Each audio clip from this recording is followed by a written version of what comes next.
than fearing the Mexicans or the Muslims, but it still is a very effective strategy that is going to get people out to the polls. And another big race that really has a lot of people puzzled is the Georgia governors between Brian Kemp and Stacey Abrams. It's going to be one of the marquee races of the night.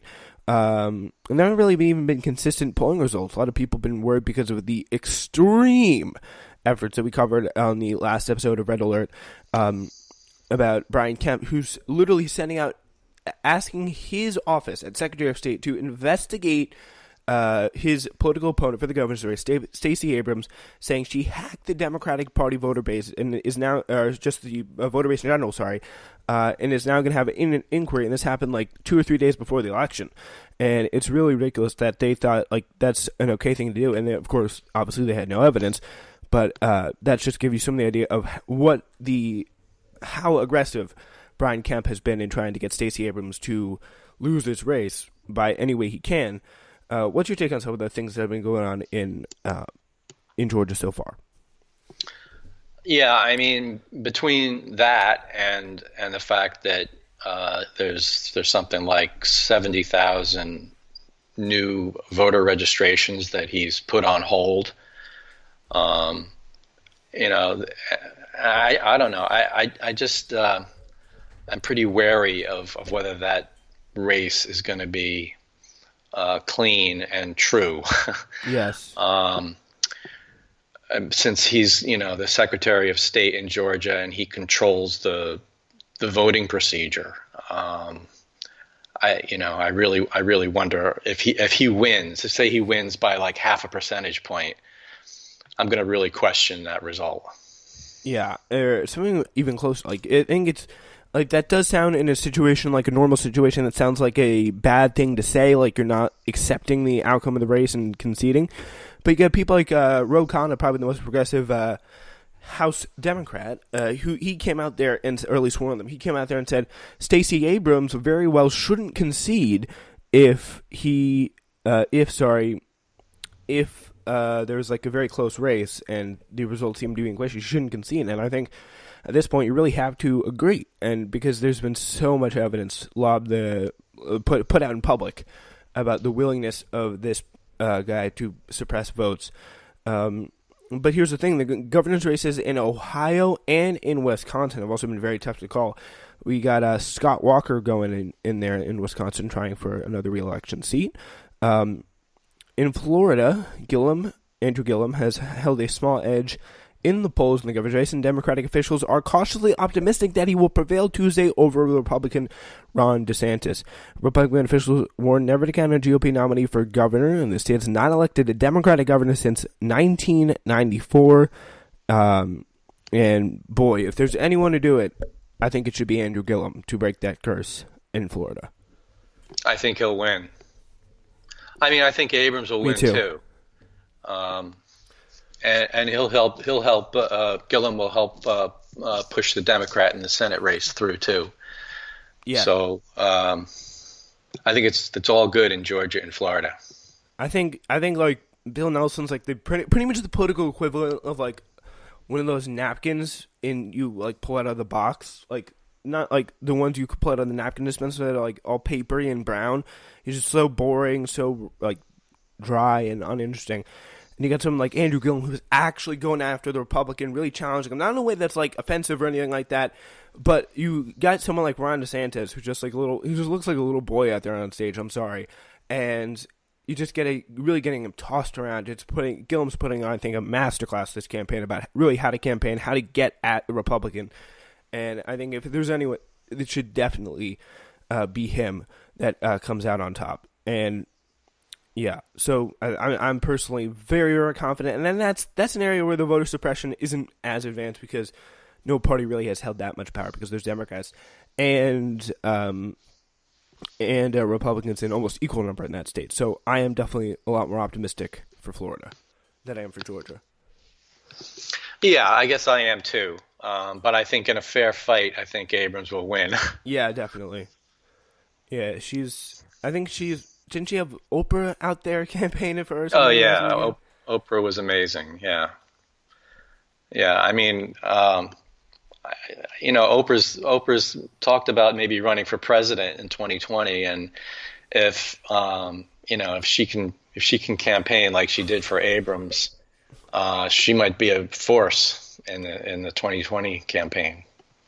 I didn't even hear some of her speeches, but I did see that she was like canvassing with Stacey Abrams, and she opened the door on this woman who like just found Oprah outside her house, which was pretty crazy. Uh, yeah, and then you got Michigan, and that's going to be another major governor spot there, and Gretchen Whitmer is expanding now her lead in the race over there. Gretchen Whitmer, pretty much the Democratic women equivalent of Ted Cruz. That's how I pretty much put it. She's very, very much a politician's politician. Anyway, we got that. And now what we're going to do is go through the poll closings. As things fold out on the map, what races will be coming in where, and of course, this will start obviously with 6 p.m.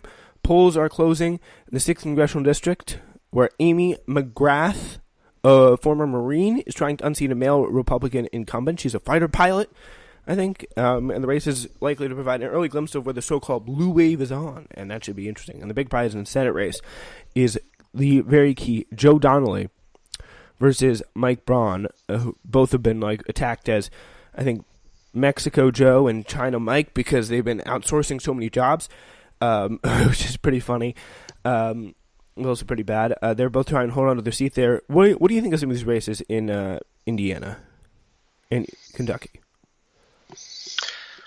I haven't been following that much. I know Donnelly is ahead a little bit, and I hope he can pull it out. And the Kentucky race, I don't know which way that one's going to go. What do you think? I mean, I personally think Amy McGrath, like, she's probably going to pull it off because I just get the sense she has, like, a lot more energy and she's probably exciting a lot more people. And it's a blue year, so, like, we know that. It's a blue year. It's also the year of the woman, as they like to say. So it's very possible, I think, that I'm saying that she wins this. And then 7 p.m., of course, is when the big poll closings come. We've got Georgia, most of Florida, because the time zone cuts it off in a weird way. The rest of Indiana, Western Kentucky, South Carolina, Vermont, and Virginia. So yeah, so two critical contests. The critical contests at this hour include Stacey Abrams and Brian Kemp's race. Polls are closing there. And races for governor and a Senate seat in Florida with a focus on the 5th, 7th, and 10th congressional districts in West Virginia. Democrats are hoping the state will launch them into a dream scenario where control of the House is virtually settled before 8 p.m. Eastern. So that could be very interesting. If you got the 7 results come in and things go wrap up pretty quickly, you got the 5th, which is Leslie Cockburn, who's a former journalist, versus Denver Riggleman. She has a early lead. She's a very, very small lead in New York Times Upshot polling, but the margin of error, we don't know about that. New York Times has a high margin of error. Oh, it's a 4.6, so they're pretty much in a tie. The 7th district in West Virginia has Dave Bratt versus Abigail Spanberger. That's an interesting one. Also, again, 4.6 thing. So they're very, very close. Abigail Spanberger is a former CIA person, which is a little sketchy to me, but still. Then you got Dave Bratt, who's the Tea Party guy who took down Eric Cantor. It'd be nice to see him kind of get quote unquote whacked.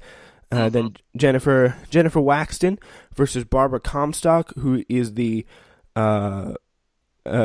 Republican in West Virginia, who's been kind of a thorn aside for the Democrats. Jennifer Waxton has a modest lead, 48-41 in that poll, with a 4.8 margin of error there, done by the New York Times Upshot polling with, I think, Siena College, but I'm not sure. All right, so those are some of the polls there, and some of the more interesting races in West Virginia that will be closing at that time. Of course, then you got Brian Kemp in the governor and Senate seat for Florida, and I do want to check in on that. But 48-44, Bill Nelson right now edging, just on the very edge of the margin of error. Bill Nelson and Rick Scott are hanging in there. but Bill Nelson with a little bit of the lead. I think it's very possible that Gillum carries Nelson over the line there. Yeah, I think so too. And I mean, when I was listening to MSNBC last night, there was a good analyst on who was talking about some of the House races in Virginia and Florida, and how some of them would be good bellwethers for the rest of the country, because some of those races involve suburban districts and with a mix of rural areas, and you see a lot of those kinds of districts scattered throughout the country. And if they break one way or the other in Virginia and Florida, they're probably going to break the same way in other parts of the country. So we'll be able to tell pretty early on, at least by 8 or 9 o'clock, whether we're going to have a blue wave or not. So yeah, just based on will we get any results, or will we just know from the early polling that comes in, just pretty much the results? We're going to see quick leads. What are we looking for that we know the blue wave is on? Will it be quick races called, or will it be convincing Democratic wins in states, in those areas? Or yeah, I mean, it depends on how quickly the results come in. I think they said that Florida results come in pretty quickly. Yes. So maybe we'll get a sense at least from Florida. And then the Virginia races are probably coming a little slower. Maybe we'll have to wait till, I don't know, 10 o'clock to really find out. They could call the races sooner if there's a bigger wave and it looks like, they can call it sooner. But I'm going to have my box of Famous Amos chocolate cookies, and it's going to sit next to me all night. Ooh. And I'll just, watch and eat and worry the entire time. That sounds delicious, but it could be a food you never want to eat again if it doesn't go so well. That's true. Yeah. But will you be considering joining us maybe a little bit later in the night when the results come in? Give your thoughts about how it's going. Maybe 9:30. Sure. Yeah, because we're gonna have a bunch of people, kind of a revolving door here on the Spencer Walsh Radio Network throughout the day. We're gonna have a lot of people coming through.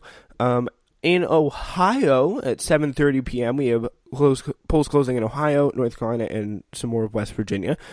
In Ohio, the 12th Congressional District remains the Democrats' best hope for a House pickup in this state. And if you don't remember, Troy Balderson, he lost last time for a special election that was about a few months ago.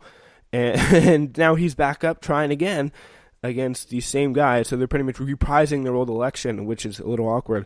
And it was a very, very close race this time. See if Troy Balderson has done anything there to change that here in the midterms. North Carolina has several swing districts. And West Virginia, Senator Joe Manchin, once considered an endangered incumbent, is now a front-runner, particularly after becoming the lone Democrat to support Justice Brett Kavanaugh. What would you say to Democrats who would not want to support Joe Manchin and say it doesn't make a difference or if it's him or a Republican who's in office?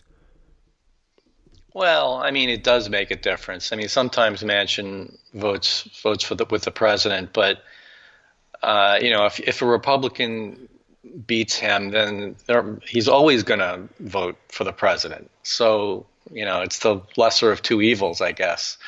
And besides, I think Manchin is a good guy. I think he's a decent man, and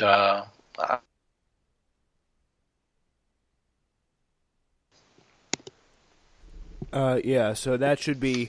I mean, it's going to be a little bit of a qualm there for a lot of Democrats, and hopefully, Joe Manchin, because it just comes down to you want a Democrat some of the times versus a Republican none of the time, and that's kind of the best option you have.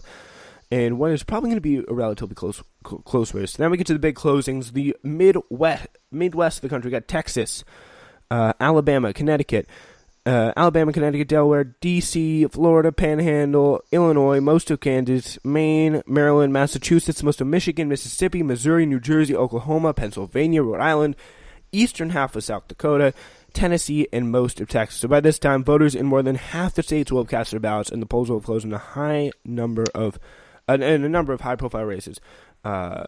One of the most talked about races in the country, and among the most expensive, is the Texas Senate race between Democratic candidate Beto O'Rourke and Ted Cruz. And a Republican in Tennessee. Taylor Swift